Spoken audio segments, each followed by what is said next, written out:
आदरणीय मित्र, क्योंकि आप दूसरे विषय पर सवाल पूछ रहे हैं तो मैं जरूर जवाब देना चाहूंगा।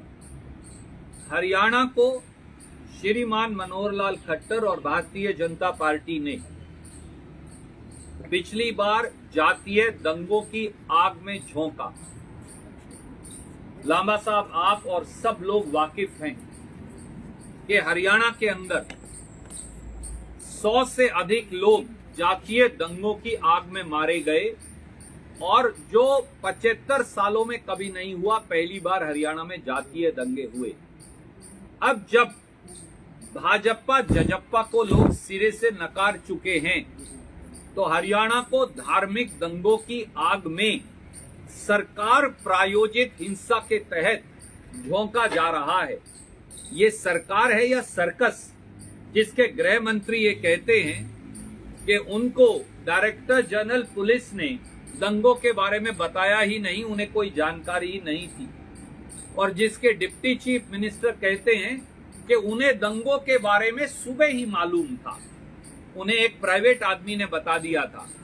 मैं पूछता हूं खट्टर साहब, आपकी सरकार में जब आप, आपके डिप्टी चीफ मिनिस्टर और गृह मंत्री ही एक दूसरे से बात नहीं करते तो क्या ये नहीं दर्शाता कि एक सुनियोजित साजिश के तहत, जिसका संरक्षण भाजपा जजपा को ने दिया था, उसके तहत नूह, मानेसर, बादशाहपुर, गुड़गांवा, पालेड़ा और दूसरे इलाकों के अंदर दंगे करवाए गए।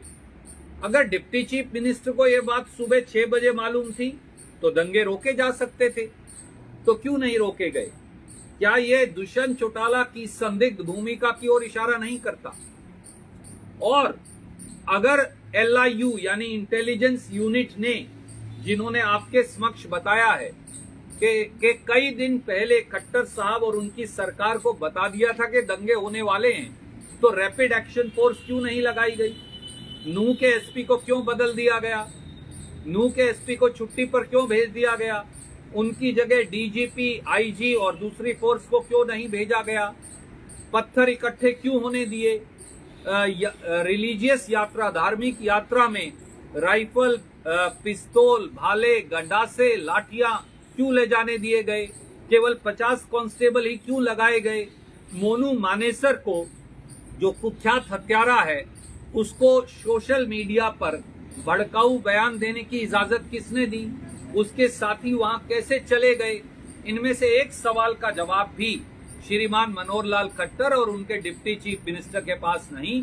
ये दर्शाता है कि ये सरकार प्रायोजित हिंसा थी, जो केवल और केवल चुनावी वोट बटोरने के लिए किया जा रहा।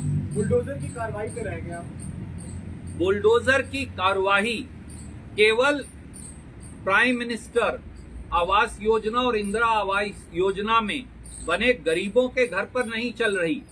जैसा आज श्रीमान राहुल गांधी जी ने कहा, मणिपुर और हरियाणा में भारत मां के बच्चों के ऊपर बुलडोजर चलाया जा रहा है, और ये सीधे सीधे सरकार में बैठे लोगों का देशद्रोह है। ये लोग भारत मां की आत्मा की हत्या कर रहे हैं। Sir, Smriti Irani spoke in Lok Sabha after Rahul Gandhi's speech where she said that you are in India because India isn't corrupt. India believes in merit and also not dynasty politics. How do you see it? Smriti Irani ji की बात को गंभीरता से नहीं लीजिए। पहले उन्हें बोलिए अपनी डिग्री की मेरिट दिखा दें देश को, फिर उसके बाद मेरिट की बात करें। मोनू मानेसर का जिक्र आता है तो एक कांग्रेस की विधायक का भी जिक्र कर दिया जाता है सत्ता पार्टी की तरफ से।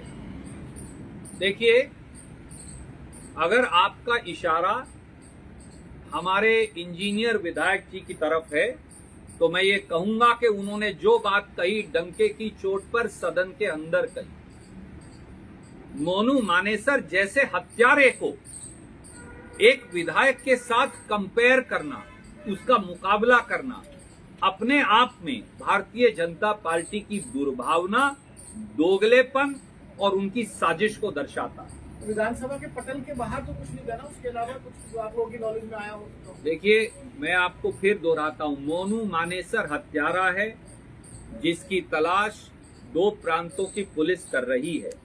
मैं आपसे भी अनुरोध करूंगा पत्रकार मित्रों को भी एक चुने हुए नुमाइंदे का कंपैरिजन एक मोनू मानेसर से करना सरासर गलत है और नामंजूर है।